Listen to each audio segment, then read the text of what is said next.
ब्रह्माग्नो ब्रह्मणावकं ब्रह्मैव तेन गन्तव्यं ब्रह्मकर्म समाधिना బ్రహ్మము కదా అంటే మీరేమో తినట్లేదు.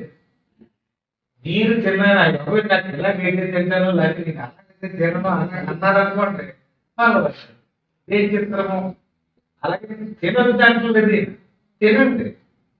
నేను తింటున్నాను నాకు అప్పచెప్పి కృష్ణార్పణం అంటే ఏమైందండి ఈ కంచి భోజనం తిని కంచి భోజనాన్ని కూడా కృష్ణార్పణం ఏమైపోయింది. ఏం మారింది? తినటం మారలేదు. అలాగే చేసే పని ఏ పని ఏదేంటి భార్య భర్త సంసారం చేస్తారనుకోండి నా కోసం అనుకోండి సృష్టి ఎవరికండి భార్యాభర్తల ద్వారా పిల్లలు పుడుతున్నారనుకోండి అలా పిల్లలు పుట్టేలాగా ఒకళ్ళ మీద ఒకళ్ళకి ఆకర్షణ కలిగించి ఒకళ్ళలో వాళ్ళకి కోరిక కలిగించి ఆ క్రియ చేయించేవాడు ఆ పెద్దనే. ఆ పని మందగద్దండి. అది ఈశ్వర కార్యం. మనం ఏమనుకుంటున్నామండి దాంట్లో చిక్కుకుంటున్నాం, మనం బంధించబడుతున్నాం, మన మీద పెట్టుకుంటున్నాం, మన కోసం అనుకుంటున్నామండి. అది బంధించాలి. అంతేంది చేయండి, సంసారం చేయండి, తినండి, మాట్లాడండి, అన్ని పనులు చేయండి. కానీ మై సర్వాణి కర్మాణి మొత్తం అంతా నాకు సమర్పించి నీ కోసం అని ఏమి అనుకో. నీ కోసం అంటే అన్ని జరుగులే. నేను ఇలాగే మాట్లాడతానండి అయ్యేడే, నేను ఇలాగే చేస్తానండి అంతే సంగతి. నేను ఇలాగే ఉంటాను అంటే ఏమవుతుంది అక్కడ నేను వస్తుంది నా చేత ఇలా చేయించున్నాడండి ఏం చేయను, నా చేత ఇలా మాట్లాడించాడు ఏం చేయను అనండి. ఎవరి మీదకి వెళ్తుంది? ఇంటికి యజమాని ఉంటాడండి, భార్య పెడుతుందా చదవనుకోండి మా యానికి తెలకుండా నేను ఏది ఇవ్వకూడదండి అన్నది అనుకోండి ఆవిడ మీద వేయబడమా రాదు. ఎందుకని? అంతా నా ఇష్టమేనండి, మీకు ఏం కావాలో చెప్పుకుంటా అన్నది అనుకోండి ఆవిడ అంతా పడిపోయింది కదా. ఇప్పుడు భార్య భర్తను అడిగినటువంటి బాబు మా ఆవిడ ఇవ్వదండి, మా ఆవిడ ఇస్తానంటే కానీ నేను చెప్పలేను మాట అంటే ఆవిడ సలహా తీసుకుని ఆవిడ ఏమంటే ఇస్తానండి అన్నాడు అనుకోండి. ఈయన ఎవరి మీద పెడుతున్నాడండి? ఆవిడ మీద పెట్టాడు. ఆవిడ ఎవరి మీద పడుతుంది? ఈయన అడిగితే ఆవిడని అడిగితే ఈయన మీద పెడుతున్నారు అనుకోండి ఇంకా మాట్లాడు కాదు. అట్టి మాదిరిగా ఈయన మీద పెట్టమంటాడండి. ఏంటిది? మీరు మాట్లాడేది చేసేది మై సర్వాణి కర్మాణి ఆధ్యాత్మచేతస. ఏ భావంతో చెయ్యాలన్నాడు? మరి ఆయనకి ఇవ్వాలని ఆధ్యాత్మ భావంతో. ఎలాంటి భావంతో? ఇది సృష్టికర్త ఎవరండి? ఆయన సాకారం చెయ్యండి, ఆయన పనిది. మన పని అనుకుంటున్నాం మనం. నేను ఇల్లు కట్టేదని ఇద్దరికి పెళ్లి చేసేది అయిపోయింది. గౌరవయ్య నీ చేత చేయించున్నాడు అతను. కానీ మనం భ్రాంతిలో పడిపోయి మన గురించి మనకి తెలక బంధించబడుతున్నాం. అంటే మన మీద ఎప్పుడైతే పెట్టుకున్నామో కర్మ బంధించి నేను ఎందుకు చేశానండి, నేను ఎంత చేశానండి ఎంత కూడా నా మీద గౌరవం లేదండి అన్నాడు అనుకోండి ఏం పెట్టుకోకూడదు, తన మీద పెట్టుకోకూడదు. నిరాశీ నిర్మమో భూత్వా విద్యస్య విగత జ్వర. ఈ రకంగా ఆధ్యాత్మ చేతస అంటే అంతర్ముఖ బుద్ధితో ఆత్మభావనతో జ్ఞానం సంపాదించుకుని నేను ఇది కాదు, నేను ఇది అంచేది ఇది నాకు తగులుకొని ఈ పరికరం నాకు ఇచ్చాడు కనుక ఈ పరికరాన్ని సృష్టి కార్యానికి ఉపయోగిస్తాను అంతే. అంచేత పరోపకారార్థం మీరు చేయలేరు. ఈ శరీరాన్ని దేనికి ఉపయోగించుకోవాలి? నీ స్వార్థానిక, నీ కోసమా? వేదం అలా చెప్పలేదు. ఇది పరోపకారార్థం ఉపయోగించి ఈ శరీరాన్ని, ఇది ఒక పనిముట్టు, ఇది ఒక పరికరం. ఆ పరికరం ఎవరిచ్చాడండి? చాలా సార్లు అనుకుంటున్నాను, మీకు ఒక పని ఇచ్చేయాలండి, నేను రాసుకోమని నేను అడిగినప్పుడు ఇచ్చేయమన్నాను. ఇప్పుడు మీకు ఆ పెన్ మీద ఎలాంటి భావన ఉంది? సొంత భావన లేదు. ఎందుకని? అలాగని చెప్పేసి మీరు వాడుకుంటున్నారు కానీ బాబు చెయ్యాలి ఎప్పుడు జరుగుతుంది కదా. అటు మరి ఈ శరీరం ఆయన ఇచ్చాడు, దాని మీద సమస్త అధికారాలు ఆయనకే ఉన్నాయి.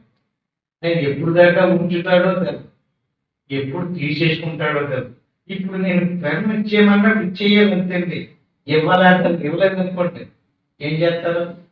లాగేసుకుంటారు. అట్టి మన శరీరం ఆయన అడిగినప్పుడు ఇచ్చేయాలండి మర్యాదగా. ఆ శరీరంతో కలిసిపోయి ఆ శరీరమే నేను, నాకు బాబోయ్ ఇది నీ శరీరం ఇచ్చేది అలాగా, ఈ శరీరం ఇచ్చేది నేనేమైపోతాను, నాకేమైపోద్దు అన్నాడు అనుకోండి, ఆయన ఇంకా భయపడతాడు.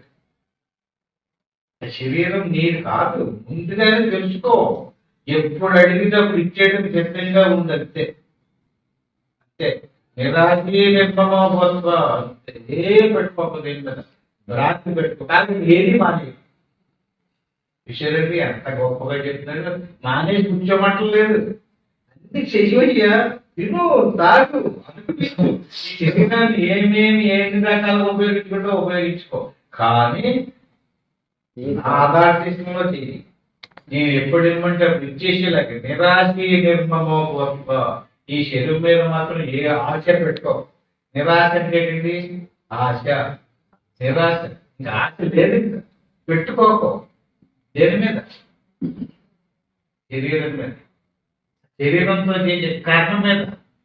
ఎలాంటి కర్మ అయినా చెయ్యి, దాని మీద ఏముండకూడదు? ఆశ ఉండకూడదు. ఉంటేనో భరించదు. నిరాశి నిర్మమో భూత్వ విగత జ్వర.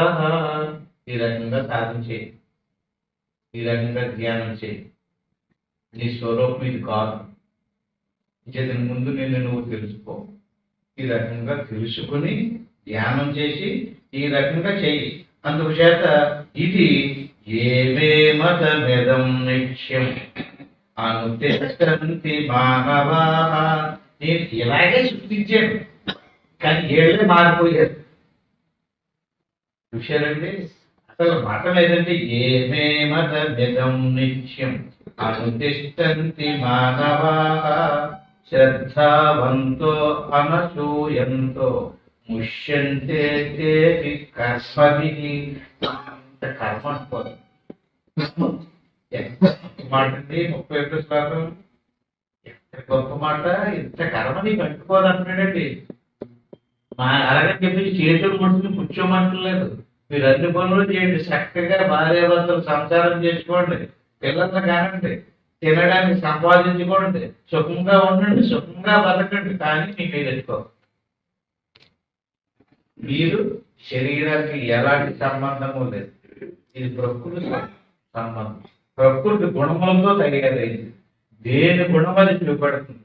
అంతేత నువ్వు దాని నుంచి విడిపడిపోయి నీ స్వరూపాన్ని తెలుసుకుని ఇది ఒక పనిముట్టుగా, ఇది ఒక పరికరంగా దీన్ని వాడుకో. ఈ రకంగా ఎవడో ఆచరిస్తాడో ఇదండి ఆయన మతం. ఇప్పుడు చెప్పండి, కృష్ణ పరమాత్మ మనకి అందించినటువంటి బోధ ఏంటంటే ఇన్ని చెప్పుకోకలేదండి. ఇది నా మతం అంటున్నాడండి. ఏమేమతమిదం నిత్యం. ఈ రకంగా నా మతాన్ని, నా సిద్ధాంతాన్ని నిత్యము ఎవడు అనుసరిస్తాడో అటువంటి అనుతిష్టంతి మానవా. వాడ వీడని కాదండి, ఎవరైనప్పటికీ కూడా ఎవడైతే ఈ రకంగా ఆచరిస్తాడో, ఈ రకంగా అనుసరిస్తాడో శ్రద్ధావంతో అనసూయంతో, శ్రద్ధగా, అసూయ లేకుండా, అజ్ఞానం లేకుండా ఎవడైతే చేస్తాడో ముష్యంతే దేవి కర్మవిహి. కర్మ అంటుకోవాలి. ఎప్పుడైతే కర్మ అంటుకోలేదో రేపు మళ్ళీ శరీరం తగులుకోదు, తగిలించడు. శరీరాన్ని ఈ ప్రకృతి ఆయనది, ఎందుకు తగిలించాడు? తయారు చేసి ఎందుకు తగిలించాడు? మనకి మన గురించి మనం మర్చిపోయాం. మన గురించి మనకు తెలియలేదు. తెలివి శరీరమే నేను అనుకుని కర్మలు చేసాం. ఆ కర్మ ఫలాలు మిగిలిపోయి మళ్ళీ మనల్ని అదే శరీరం అలాంటి ఇంకొక శరీరము తయారు చేసి అందులో ప్రవేశపెడతాం, జైల్లో పెట్టినట్టు. ఇప్పుడు ఈ జైల్లో చిక్కాం. ఇది మనం పీడించేస్తుంది. శరీరం రకరకాల బాధలు పడుతుంది. కాళ్ళు నొప్పి, షుగర్, బీపీ, ఇది ఎన్నో రకాల ఇబ్బందులు పడుతుంది. దాని లక్షణం అది. ఏం చెయ్యాలి అంటే ఇప్పుడు దాంట్లో కలిసిపోకండి. ఇది ఏదో పూర్వజన్మలో కర్మ చేసాను, అజ్ఞానంతో నా గురించి నాకు తెలియక ఇది నన్ను ఇలాంటి కర్మ బాధ పెట్టి శరీరం ఇచ్చిందని చెప్పేసి ఏ కృష్ణార్పణం నువ్వే చూసుకోవాలి బాబు, నాకు ఇప్పుడు తెలిసిన విషయం అని చెప్పేసి ఎవడైతే దాని నుంచి విడిపడి జ్ఞానం సంపాదించుకున్నాడో అటువంటి వాడికి కర్మ నశిస్తుంది. లేదా దీంతో మమేకమైపోయి ఇప్పుడు కూడా సేమ్ ఎంత తెలిసినా కూడా వదిలిపెట్టకుండా చూడండి, ఇన్ని సంవత్సరాల బట్టి చెప్పుకుంటున్నామండి మనం. ఎవరికైనా ఈ శరీరం నేను కారణంగా జ్ఞానం వచ్చిందా? వదిలేసేటప్పటికి మళ్ళీ మామూలుగా నేను నేను నేను నేను అంటే వెళ్ళిపోతున్నాం. విడిపడడం లేదు. మాయ చూడండి, దాన్నే మహామాయ అన్నారండి. వైష్ణవ మాయ, మామూలు అభిమానం కాదు. ఆయన గట్టిగా పట్టుకుని పోయి ఎడితేనే తప్ప ఆ మాయ అంత సడలించదు. అందుచేత ప్రతి వ్యక్తి కూడా తన స్వరూపాన్ని తెలుసుకుని దీన్ని ఎడగొట్టుకోవాలి, వేరుపరుచుకోవాలి. అలా వేరుపరుచుకుంటే కర్మ నశిస్తుంది. అలా కలిసిపోతే కర్మ పడుతుంది. ఎప్పుడైతే కర్మ మిగిలిపోతే తీసుకొని ఇంకో దాంట్లో పడుతుంది. ఎప్పుడైతే కర్మ అంటుకోలేదో తీసుకురావడం లేదని మీకు శరీరం ఉండదు. అప్పుడు ఎలా ఉంటాడు? ఎప్పుడు శరీరం రాలేదో అప్పుడు జీవత్వం పోయి బ్రహ్మత్వం ఏర్పడుతుంది. ఎప్పుడైతే మనకి మన స్వరూప జ్ఞానం లేదో అప్పుడు జీవుడు కర్మ ఉంది, దాన్ని అనిపించడానికి శరీరం. అంటే ఇప్పుడే మేల్కోండి. ఇలాగా చెప్పడానికి ఇంత సులువుగా ఇంత తేలికగా ఎవరు చెప్పడం. భగవద్గీతలో అద్భుతంగా ఇందులో ఏ వ్యాపారం లేకుండా రాసిపోయారండి. మరి ఎలా చెప్పారో తెలియదు కానీ ఒక్కొక్క శ్లోకంలోని మార్చు గొప్ప విషయం చీకటి అంతా వలకపోసేస్తారు. అంచేత ఇప్పటికైనా సరే గుర్తు తెచ్చుకుని ఇది పెద్ద కష్టం కాదు.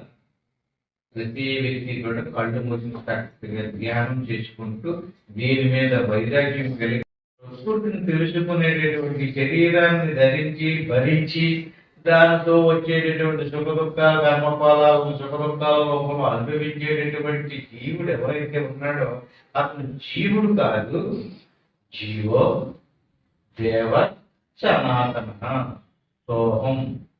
అదే నీ స్వరూపం, కానీ ఇది నీ స్వరూపం కాదయ్యా. భ్రాంతిని వదిలి నీ స్వరూపాన్ని గుర్తించు అన్నాడు అనుకోండి. అలాగే గుర్తించినటువంటి వాడిని విత్తు మహాబాహో గుణకర్మ విభాగయో. ఓహో, ఇదే సంగతి. ఈ ప్రకృతి త్రిగుణాలతో ఈ రకంగా విభాగించబడిందా? విభాగం అంటే ఏంటి? ప్రకృతికి 3. ఈ ప్రకృతికి ఉన్నటువంటి గుణాలు మొదటి గుణం తమగుణం. ఇది మనకి శరీరంగా ఏర్పడుతుంది. రెండో గుణం రజో. ఈ శరీరంలో రజోగుణం ప్రాణశక్తి ఏర్పడుతుంది. మూడోది సత్వగుణం. ఇది ఇంద్రియాలుగాను మనసుగాను ఏర్పడుతుంది. శరీరము, ప్రాణము, ఇంద్రియాలు ఈ 3 కలిపి ప్రకృతి విభాగయోగో. ఇప్పుడు ప్రకృతి గుణాలు విభాగించబడి కదండి. దేనికి గుణం దానికి ఉంటుంది కదా. ఎలాగా? ప్రకృతి గుణాలు ఉన్నాయండి. ప్రకృతి గుణాలు దేని గుణాలు దానికి ఉంటాయండి. ఏంటంటే ఆ గుణాలు తమోగుణం ఉంటుంది. దాని గుణం ఎలాంటిదంటే దానికి రూపం ఉంటుంది. స్త్రీగాను పురుషుడుగాను దేహాకారం ఉంది కదా. ఈ దేహం యొక్క ఆకారం తమోగుణం. దీని పుట్టి పరిణామం చెందుతూ చనిపోయి ఈ రకంగా పుట్టి పరిణామం చెంది చనిపోయేటటువంటి శరీరం ప్రకృతిలోని తమో గుణానికి సంబంధించింది అనమాట. దీనికి ఒక పేరు స్త్రీ లేక పురుషుడు. ఇప్పుడు మనం పెట్టుకున్న పేరు పేరు పెడతారు కదా మన తల్లిదండ్రులు, అది దీని పేరు కదండి. దీని పేరు ఏం పేరు? మనిషి. స్త్రీ పురుష భేదం, దానికి పేరు మనిషి, దానికి రూపం. మనిషి అన్నప్పుడు మనకి ఒక ఆకారం గుర్తుంది. ఆవు అంటే ఒక ఆకారం గుర్తుంది, మనిషి అంటే ఒక ఆకారం గుర్తుంది. దాని సహజనామం మనిషి. మరి మనిషి అంటే అందరూ మనుషులే కదా, ఎలా తెలుస్తుంది?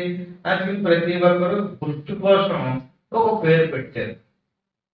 ఈ రాముడు పేరు ఏ పేరు పెట్టి ఎక్కిస్తే ఓయ్ వస్తున్నాను అంటాం మనం. పేరేది? పెట్టిన పేరు పెట్టు పేరు. అసలు పేరు అది కాదు, మనిషి శరీరమే మనం. కానీ ఆ మనిషి శరీరం ప్రకృతిలోని గుణ విభాగంలో ప్రకృతి యొక్క తమో గుణాల నుంచి ఈ శరీరం ఏర్పడింది. ఇది స్త్రీ రూపంలో ఉంది, ఇంకొకరికి పురుష రూపంలో ఉంది. అదేంటి నాకు పురుషుడు ఇష్టం స్త్రీ ఇష్టం కాదు అన్నారు అనుకోండి, అది మన ఇష్టం కాదు. అది ఎవరి ఇష్టం? ఆయన ఇష్టం.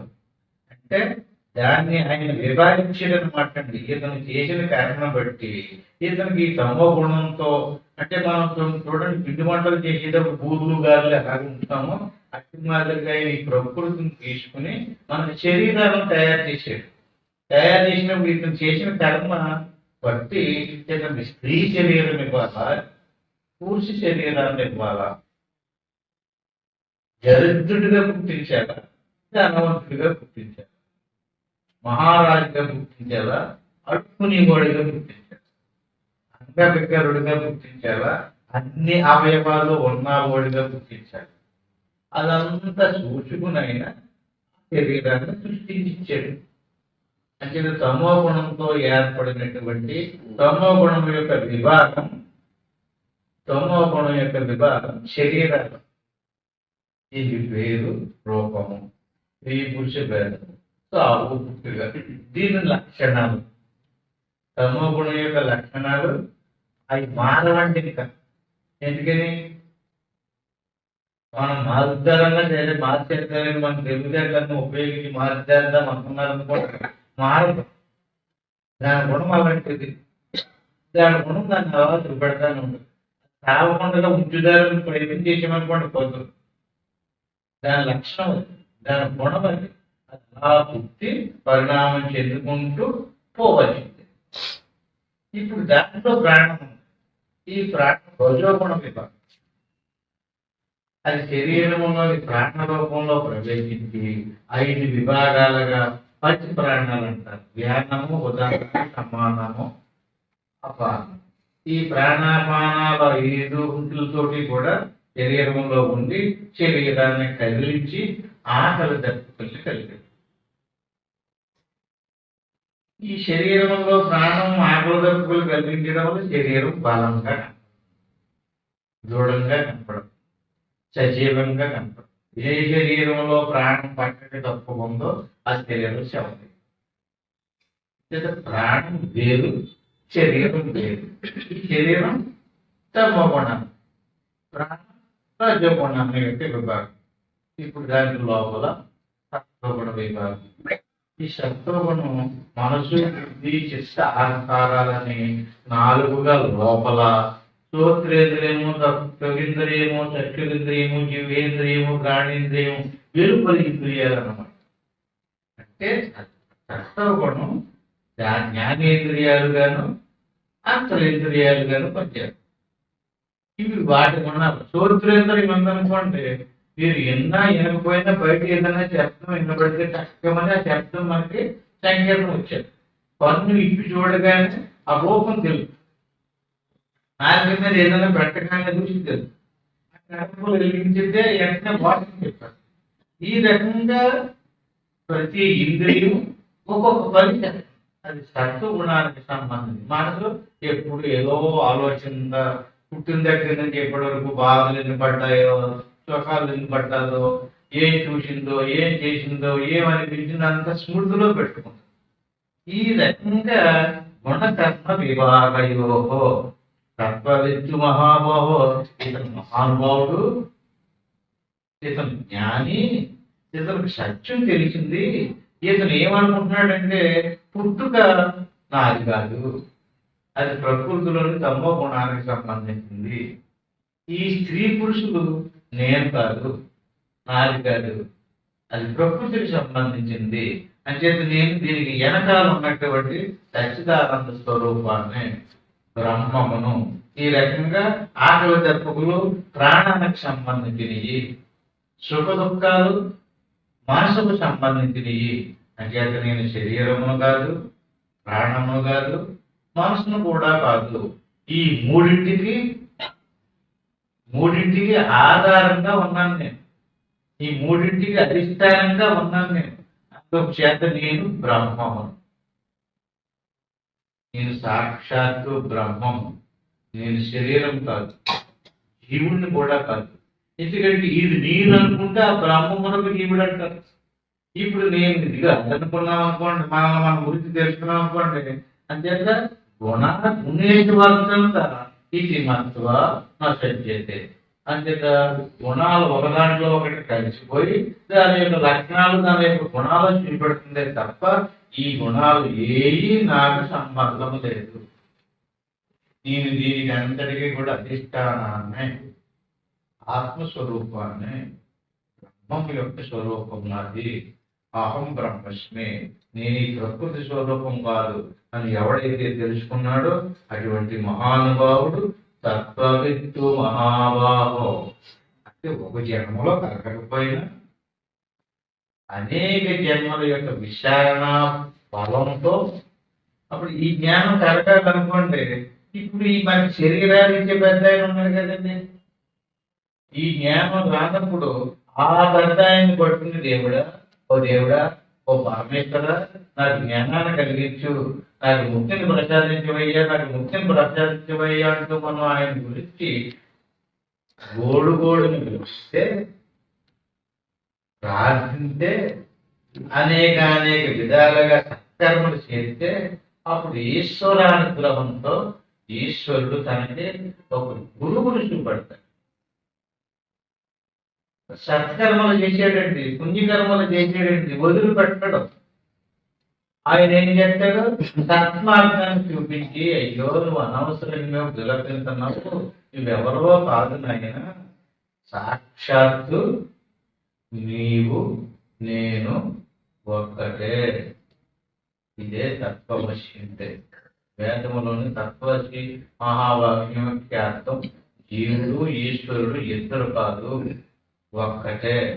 అంచేత నాకు ఆ జ్ఞానం ఉంది. ఇప్పుడు కృష్ణుడు అర్జునుడికి చెప్తున్నాడండి, కృష్ణుడికి జ్ఞానం ఉంది, అర్జునుడికి ఆ జ్ఞానం లేదు. కృష్ణుడికి ఉన్న జ్ఞానము అర్జునుడికి ఉన్న జ్ఞానం ఏంటంటే తేడా? ఇద్దరికి జ్ఞానం. ఆయనకున్న జ్ఞానం ప్రకృతిని వచ్చిపరుచుకున్నాడు, మాయని వచ్చిపరుచుకున్నాడు. మాయని వచ్చిపరుచుకుని ఇదంతా జగన్నాటకం ఆడి ఈయన ఆయన ఆడుతుంటే ఆయన ఆడించినట్టుగా ఈయన ఆడుతున్నాడు. ఇంటికి ఇద్దరిలోనే ఉన్న స్వరూపం ఒకటే. అందుకు చేత తత్వవిత్తు మహాబాహో గుణకర్మ విభాగయోహో గుణేషు వర్తంత ఇది మత్వా న శక్యతే. ఈ జ్ఞానులక ప్రకృతే గుణ సమ్మూఢ చర్చంతే గుణ కర్మసు తాన కృష్ణ విదో మంద కృష్ణ విన్న విచాలయేతు. అందుకని ఇప్పటికీ ఏం మించిపోలేదు. ఇప్పుడు జ్ఞానం బోధించాడు, ఇప్పటికీ మించిపోలేదు. నీకు తెలిసింది కదా, నేను ఎవరో తెలిసింది కదా. ఎవరు నేను? బ్రహ్మం. నువ్వెవరు? నువ్వు కూడా బ్రహ్మమే. మరి నువ్వు బ్రహ్మమయ్యుండి కూడా దేని నువ్వు నేను అనుకున్నావో దాన్ని ఏం చెయ్యాలి? అది ఎవరిదా? ప్రకృతి. చూడండి, ఆ ప్రకృతి ఎవరిది? నాది. అది నీకు లొంగదు, అది నీ వశంలో ఉండదు. ఏది వశంలో ఉండదండి? శరీరం, దాని మార్పులు, దాని చేర్పులు, దాని పరిణామము మన చేతులు ఉండదు. ఎందుకని ప్రకృతికి మనం వశమైపోయాం. ప్రకృతి పరమాత్మకు వశమైంది. ఆయన మాట్లాడదు కానీ మన మాట్లాడదు. అందుకని ప్రతి ఒక్కళ్ళము రోజు రోజుకి పరిణామం చెందుకుంటూ ముసలాకారం వచ్చేస్తున్నాయి. మనకి చాలా మంది జుట్టు మెరిచిపోతుంది. ఎవరికి అలా ఇష్టం ఉండదు కదా జుట్టు మెరిచిపోవడానికి. వాళ్ళు ఎందుకు మెరిచిపోయిన జుట్టు అంటే ఏం చెప్తారు? ప్రకృతి మారిపోతుంది, దాని మన వశంలో ఉండదు. అందుచేత ప్రకృతిని అలాగే ప్రాణశక్తి శరీరంలో ఉందనుకోండి, శరీరంలో ప్రాణాన్ని పెట్టుకుని నేనేమి తినండి, నేను ఎప్పుడు నిత్య ఉపవాసం ఉండి అన్నాడు అనుకోండి, నమ్మకండి. ఎందుకని అవి చెల్లు మాటలు అన్నమాట. తినకుండా ఉంటే శరీరాన్ని రక్షించేస్తుంది. లోపల పెద్ద తాచుకోవడం ఉంది, శరీరాన్ని అలింపు చేసేస్తుంది. ఎప్పుడో ఉండడండి, తినకుండా ఉండడం కుదరదు. తినకుండా ఉన్నాడంటే ప్రపంచానికి తినకుండా ఏదో తింటున్నాడు అనమాట. ఆ రకంగా ప్రపంచానికి గొప్ప అనిపించుకోవడానికి మాయ చేయడం తప్ప ఎవరి శరీరంలో ప్రాణం ఉందో అక్కడ ఆత్మగతులు ఉంటాయి. దాన్ని వశపరుచుకోవడం ఇతని వల్ల కాదు, ఆయన వల్ల. అట్టి మాదిరిగానే ప్రతి ఒక్కరి శరీరంలోనూ మనసు ఉంది. మనసు ఎవరి శరీరంలో ఉందో వాడికి సుఖదుఖాలు. నాకు సుఖదుఖాలు లేవు అన్నారనుకోండి, మనసు ఇతను వచనం ఉంటుందండి. అందుకని ఏమంటాడంటే మొత్తం ప్రాణమును, మనసును, శరీరమును కూడా మొత్తం ప్రకృతిని ఏం చేస్తావంటే నాకు వదిలేయి, నీ మీద పెట్టుకో, నీ మీద పెట్టుకుంటే బలైపోతావు. ఏమన్నా అర్థమవుతుందండి? మై సర్వాణి కర్మాణి మై సన్యస్యాధ్యాత్మచేతక. ఎలా వదిలిపెట్టాలండి ప్రకృతిని? ఎలా వదలాలి? సొక్క ఎక్కింది తీసిచ్చేయడానికి ఒంటి మీద తువ్వాలు పుట్టన్నా ఏందని పడితే తీసేసుకోవే బాబు, ఇది నీది అర్థకే. ఏది అడుగుతున్నాడండి ఆయన? ఏమి ఇమ్మంటున్నాడండి? ఈ ప్రకృతి నీది కాదు కదా అంటే ప్రకృతిని ఇచ్చేయమంటాడండి, శరీరాన్ని ఇచ్చేయమంటాడు. ఇప్పుడు శరీరంతో జరిగేటటువంటి, మనసుతో జరిగేటటువంటి ఏమేమి జరుగుతున్నాయో కర్మ ఉన్నాయి కదండి. మై సర్వాణి కర్మాణి, అది నాకు కాదు, అది నీకే. ఏది మనమేమో తిని నాకు కాదు నీకే. సాక్షాత్ జీవో దేవ సనాతన. సనాతనమైనటువంటి దేవుడు శాస్త్రాలన్నీ చెప్పుతుంటే నువ్వు చచ్చిపోతావు ఎవరో చెప్పినోడు నాకు పైకి కనిపించాడు, అదిగో పోతాం ఇదిగో పోతాం, నువ్వు చచ్చిపోతావు రాకపోతే ఇవ్వదు ఎలాగైపోతే నీకు కార్యక్రమం ఉంది, అదేమి లేదు. వీడికి సావు లేదు. సావు అనేది ఒక ఉపాధి. భగవద్గీతలో ఎన్నిసార్లు చెప్పండి? చిరిగిన వస్త్రాలు ఉంచుకోం కదా, చిరిగిపోయిన బట్టలతోటి చలి కాయదు, శరీరాన్ని తప్పదు. అందుకని ఏం చేస్తాం? చిరిగిన బట్టలు తీసేసి మళ్ళీ నూతన వస్త్రాలు ధరిస్తుంటాం. అట్టి మాదిరి మీ శరీరం పోతే మళ్ళీ ఇంకో శరీరం తెచ్చుకుంటాం.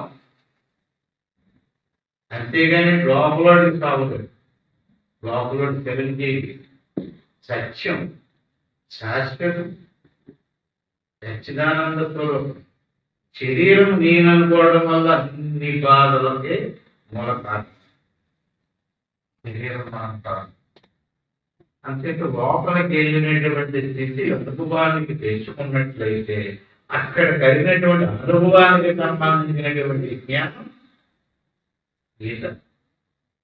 దాన్ని ఇప్పుడు ముక్కు ద్వారా లోపలికి వెళ్ళామంటే ఎలా రావాలి? వాక్కు ద్వారా బయటకు రావాలి. ఇప్పుడు ఏ వాక్కు? ఆత్మజ్ఞానానికి సంబంధించినటువంటి వాక్కు. అటువంటి అద్భుతమైనటువంటి జ్ఞానం మనకి గీత ద్వారా, ఉపనిషత్తుల ద్వారా, వేదాల ద్వారా, మన హిందూ మతానికి సంబంధించినటువంటి ఆచారాలన్నింటిలోనూ ఇదే జీవితం.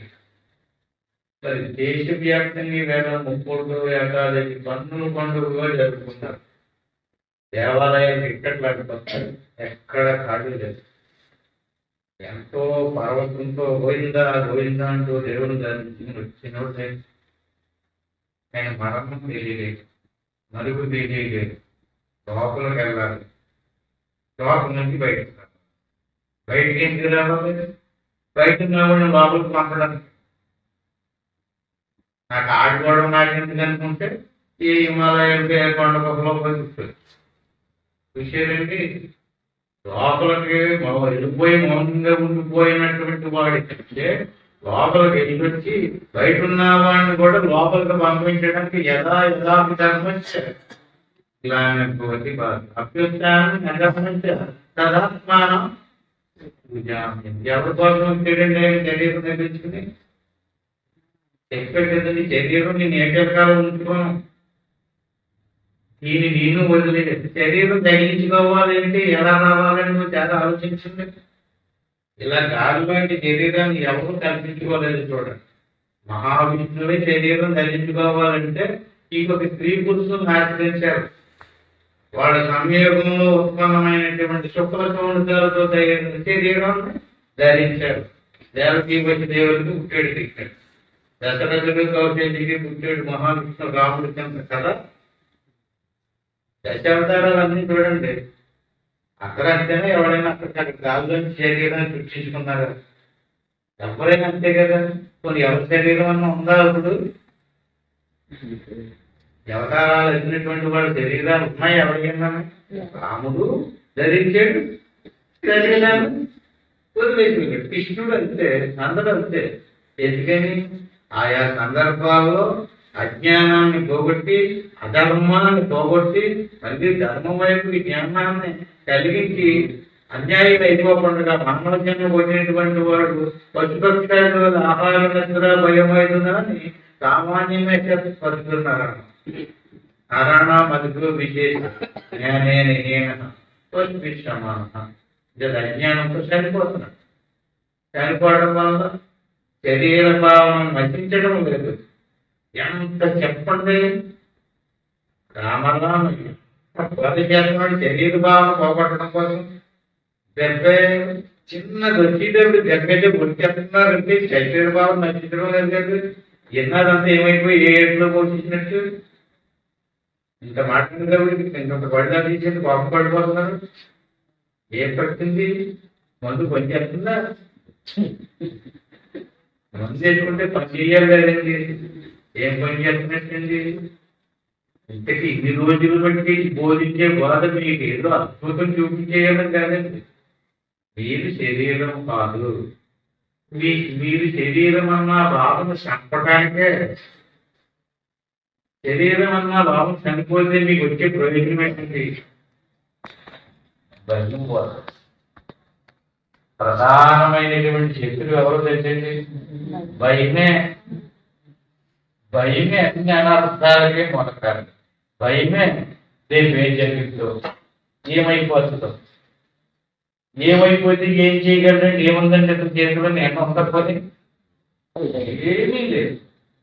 మొత్తం అంతా ఆయన చేతిలో ఉన్నది. సరే, ఆయన పడుకోవచ్చు, ఆయన పడుకోండి. ఆయన పడుకుంటే ఆయనే చక్కబెట్టేస్తారు, సాక్షిగా చక్కబెట్టేస్తారు. ఒక అసలు దూర ప్రయాణం చేస్తారండి. ఇది వచ్చేటప్పటికి పొద్దుపోతేమో దూరం నడిచి రావాలి. ఇప్పుడు సైకిళ్ళు కార్లు లేవు, నడిచేది రావాలి. అది ఏం చేసేటంటే గురువు గారు శిష్యుని పంపాడని మాట్లాడి పంపేటప్పటికి నీకు చీకటి పడిపోతే దీపం వెలిగించుకోమని ఒక దీపం ఇచ్చేటండి, నీకు దారి చూపెడుతుంది. నిజంగానే వెళ్ళాడు, పని చెక్క పెట్టుకున్నాడు, వచ్చేస్తున్నాడు. ఇంకొక 2 కిలోమీటర్ల దూరం ఉందంటూ చీకటి పడింది. దీపం వెలిగించి అగ్గి పెట్టించాడు, దాంతో ఇచ్చాడు, దాంతో దీపం ముందు వెలిగించాడు, దీపం వెలిగించాడు. ఆ దీపం వెలిగిస్తే ఆ దీపం అంతా కలిసి 2 బార్లు కనపడుతుందని తెలియదు. చూసాడు అతను. దూరం ఎంత ఉంది? 2 కిలోమీటర్లు ఉంది. దీపం ఎలుగు ఎంత ఉంది? 2 బార్లు ఉంది. ఉంచాడు ఇప్పుడు మన కేకేసాడు, ఆడిపోయాడు. పెద్ద గావు కేకలు వేసాడు చేస్తాడు. ఆ కేకలు ఆలోచించి ఏమైంది అని చెప్పి దీపం ఎలుగు కనిపించేవాడు. ఎవరో 3 పరిగెట్టుకు వచ్చారు. ఏ బాబు ఎందుకు అడుగుతున్నావు? మా గురుగారు నన్ను మోసం చేసేటండి. దీపం ఇచ్చాడు, ఈ దీపం ఎలుగు నీకు దారి చూపెడుతున్నాడు. నాకు ఇంకా 2 కిలోమీటర్ల ముందు మా గురుగారు రాష్ట్రము ఏంటి దీపం చూస్తే 2 బార్లు కూడా ఎలుగు కనిపించడం లేదు. 2 బార్ల దూరం చీకటి ఎలా? ఇప్పుడు నేనేమైపోవాలి? ఎంత మోసం చేయించాడో చూడండి. చిన్న దీపం ఇచ్చి 2 బార్లు కూడా కనిపించలేదు. ఇది ఇప్పుడు నా పరిస్థితి. ఇప్పుడు అతను ఏం చెప్పాలంటే చాలా చక్కగా దీపం ఉంది, కానీ కట్టంతా కనిపించలేదండి. నీకు చచ్చిపోయేలాగా కనపడాలా? ఏమండి ఆలోచించండి, చచ్చిపోయేలాగా కనిపించాలా? ఎల్లండే కనపడుతుంది.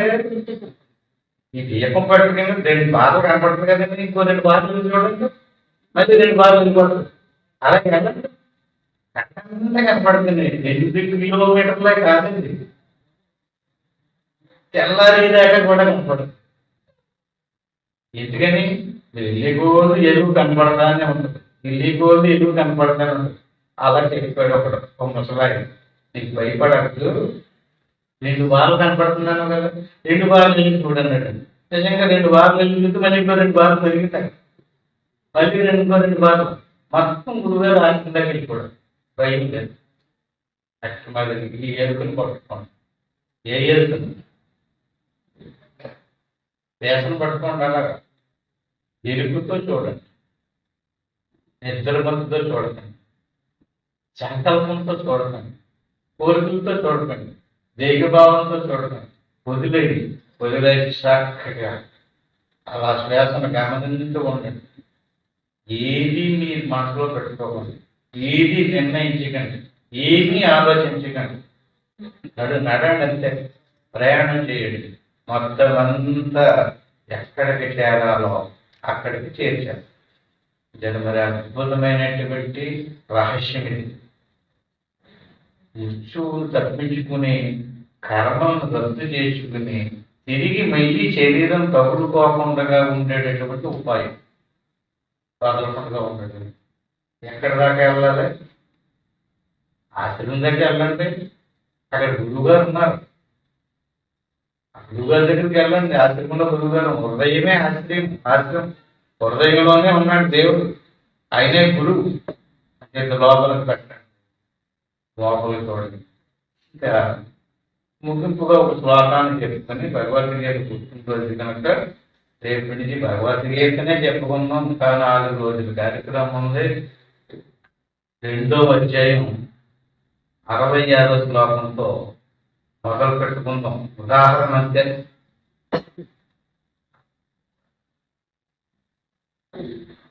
రెండో అధ్యాయం 66వ శ్లోకం. నాస్తి బుద్ధిరయుక్తస్య నచయుక్తస్య భావన నచాభావయుతస్యాంతి ప్రశాంతస్య కుతః సుఖం. సుఖం ఉండడానికి, సుఖం లేకపోవడానికి కారణం ఏంటి? ఇదంతే, ఏం లేదండి. ప్రతి మనిషికి కూడా ఆనందాదేవ కల్విమాని జాతాని జీవంతి. అసలు మనిషి పుట్టుక ఆనందం అయితే పుట్టాడు. మనిషే కాదు, పశువులు కూడా. స్త్రీ పురుషులు సంభోగం దేనికోసం అండి? ఒక్కలే కాదు, పశువులే కాదు, మనుషులే కాదు, ఆనందం కోసం కదా. ఆనందం నుంచే జీవి పుట్టింది. ఆనందాదేవ కల్మిమాని భూతాన్ని జాయంతే. ప్రాణికోటి యావత్తు కూడా ఆనందం నుంచే పుట్టింది. ఆనందం కోసమే జీవిస్తుంది. ఎక్కడ ఆనందం లేదో అక్కడ దుఃఖం, ఎక్కడ దుఃఖమో అక్కడ భయం. సుఖం అంటే ఆనందం. సుఖం ఎవరికి ఉంటుందో ఎవరు. నాస్తి బుద్ధి రయుక్తస్య నచాయుక్తస్య భావన. నాస్తి అంటే ఉండదు, లేదు, ఎవరికి లేదు. ఏంటిది లేకపోవడం? సుఖం. నాస్తి బుద్ధి రయుక్తస్య. ఇక్కడ యుక్తము, యుక్తుడు అనేటువంటి పదాన్ని వాడేది. యుక్తం అంటే యోగం అని అర్థం. యుక్తి, ఎరుగుతో కూడిన ప్రయాణం యోగం. దీపం ఎలుగుతూ నడాలి. దీపం అని అలా గురిపెట్టి చూసేటట్టు కరెక్ట్ అనలేదు, భయం వేసింది. అలా ఆనందం. ఆ దీపం ఏమి ఎక్కడ దాకా వస్తుంది, అక్కడికి వెళ్ళండి, అక్కడి నుంచి చూడండి. ఆ రకంగా ఎలుగును పట్టుకోండి, తెలుగును పట్టుకోండి, తెలుగును వదలకండి. తెలుగు గలిగే ఉంటారు. ఎలుగుతో కూడినటువంటి ప్రయాణం అన్నమాట. ఇప్పుడు మనం చేసేది బాగానే ఉంది. నాస్తి బుద్ధి రయస్తస్య యుక్తుడు యుక్తశ్చ నశాయుక్తస్య భావన. అంటే ఏంటండి? యుక్తం అంటే యోగము, యుక్తుడు యోగము చేయవాడు. నాస్తి బుద్ధి రయస్తస్య యోగము చేయలేనటువంటి వాడికి బుద్ధి లేదు. చాలా కళ్ళ బుద్ధి చెప్పేసాడు. ఎలాగా? ఎవడు యోగము చేయడం లేదో మొత్తం దేశమంతా తిరగండి, కానీ అక్కడ ఏం లేదు. ఇప్పుడు మీకు ఇందాక చెప్పుకున్నాం మనం, కోట్లాది మంది ఉత్తర ద్వారం ద్వారా ఇక్కడ దర్శనం చేసుకోవడానికి వెళ్ళారు. ఏం కలగలేదు? బుద్ధి కలగలేదండి, దేవుడి దర్శనం అదే. అక్కడ బుద్ధి తెలియాలండి. దాన్ని మళ్ళీ బయటికి చేసి చూపించేది పెద్దలు, దాన్ని మళ్ళీ లోపలికి తిప్పాలి. తిప్పకపోతేనా తెలియదు. నాస్తి బుద్ధి రయస్తస్య నశాయుక్తస్య భావన. ఎవడికి యోగం చేసాడో వాడికి బుద్ధి కలిగింది, ఎవడికి యోగం చేయలేదో వాడికి బుద్ధి కలిగింది. బుద్ధి అంటే జ్ఞానం. జ్ఞానం అన్నా తెలివి అని బుద్ధి లేదా? తెలివి లేదా? జ్ఞానం లేదా అన్నారనుకోండి, 3 పదాలు 15 పదాలు ఒకటే. నాస్తి బుద్ధి రయస్తస్య. ఎవడు యోగములో నిలవలేదో వాడికి బుద్ధి కలగదు. అశాభావ శతశాంతి. ఎవడికి బుద్ధి కలగలేదో వాడికి శాంతి ఉండదు. అశాంతస్య కొత్త సుఖం. శాంతం లేనటువంటి వాడికి సుఖం ఉండదు. ఎంత ఆశ్చర్యకరమైనటువంటి మాట చూడండి. ఇక్కడ 2 శాంతం లేదండి, కోర్సు ఉన్నాయి, సుఖం లేదండి, భార్య ఉంది,